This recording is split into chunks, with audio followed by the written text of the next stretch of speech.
Now let's compare this to a definition for intimate partner violence. It is a pattern of assaultive and coercive behaviors used to establish power and control over how the other partner thinks, feels, or behaves. On this chart, we can see different examples of coercive behaviors that can show up in a relationship. Notice that all of the segments are describing emotional and psychological tactics. Physical and sexual abuse exists to a lesser degree as a policing boundary. One of the patterns of these movies is that they feature physical violence as the scariest over verbal, sexual, or emotional abuse. But actually, emotional abuse is the most common form of abuse in a relationship. Emotional abuse is the first form of abuse to occur, the most common, and the one survivors even likened to brainwashing because it is the foundation that convinces someone to tolerate physical, sexual, and verbal abuse. What are the ways to help that we've learned? I want to point out that the happy ending of all of these movies is the destruction of the perpetrator by being cast out of society or killed, not actually a useful strategy. We also see the survivors in these movies as heroes, except that's not positive. They're heroes only once they've left or killed their abuser. I want us to be skeptical for a second. This doesn't send a message of support to survivors. It sends a message to survivors that they are not respected or powerful until they cast out, leave, or kill their abuser. What a debilitating message to be giving survivors experiencing manipulation. We can be a better support than this. We can hold abusive behavior accountable without harming them. And we can acknowledge all survivors of domestic violence are strong and resilient, regardless of what complicated choices were best for them to make. Franklin University supports every student to reach their full potential. If any student is experiencing domestic violence or intimate partner violence, they have resources to help. Resources that understand that these are difficult choices, much more complex than these movies might say.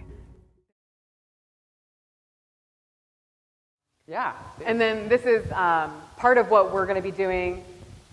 This is not your role play yet, but get ready. You'll be doing it.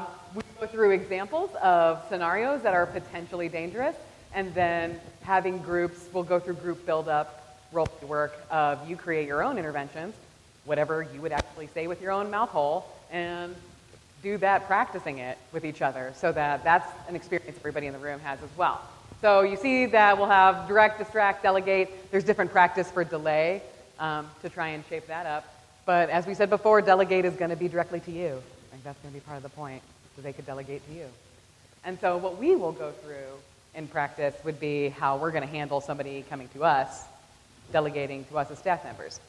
But an answer to our gains of what we want to take away from today, you also get to delegate to all of these resources. One of the aspects of mandated reporter means that you're going to just tell Dr. Renner. And that's the beginning and end of it. And the idea of what do I pass on, the report means support vibe is saying everything, anything. One of the biggest jobs of Title IX is that if we find out that anyone has experienced sexual violence, whether it was 5 years before they came to this university or whether it was on the university grounds, is that that person deserves support. They deserve resources, and if they need any help in adjusting their life schedule or anything else, that we would offer that to them. And so a lot of times it might just be an offer of support, that it's I'm going to go send them an email that says, you know, we have all of these resources here to help you, and I would love to walk you through that if you want. And sometimes they're like, thanks, bye, no. You're like, okay, great. That was their choice, and that's what they want. But it's really just meaning that that we're doing our part to connect with any inclination that we have that somebody needs or could use support, that they get it. That's it. And that's what we're taking to Dr. Renner. And there's also elements of investigation that could take place. And he's in charge of that. It's so confidential. It's not exclusively confidential like our helpline, but it is discreet. Mm-hmm. It's so discreet that if you report things to Dr. Renner and he investigates them, you might not ever know what happens with it because you don't need to know. You know what I mean? Like you might even be cut out of the loop because that's how discreet we want these services to be, so everyone just gets support is the point.